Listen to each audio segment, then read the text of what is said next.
আর এই যে covering block এখনো দেওয়া বাকি আছে, তো ব্লকগুলো দিয়েই আমরা ঢালাইটা শুরু করব। অল্প কিছুক্ষণের মধ্যে কাজ পুরো রেডি হয়ে গেছে।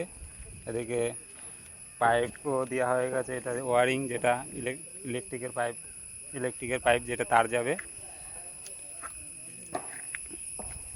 আর এই যে পুরোটাই স্ল্যাব একদিনে পুরো রেডি করেছি। সকালবেলা রডের কাজ করলাম, এখন ঢালাইয়ের লোক ঢালাই করে দেবে আর আমি বিডিং মারবো।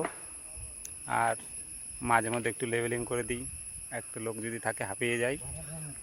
কেন আমাদের ওখানে তো বড় পাটা থাকে, দুজনে মিলে দাবিয়ে দাবিয়ে মারে। আর আমরা এখানে পুরো যেরকম প্লাস্টার করা বলতে এইখানে রুসো দিয়ে পুরো লেবেল করে দেয়। আমাদের এখানে ভাইব্রেটারে রুসো দিয়ে রেডি করে দেয়, হয়ে যায়, দাবানোর কোনো ব্যাপার নেই। আর এই যে মশলা বালি পাথর পড়ে রয়েছে। Tata, bye bye.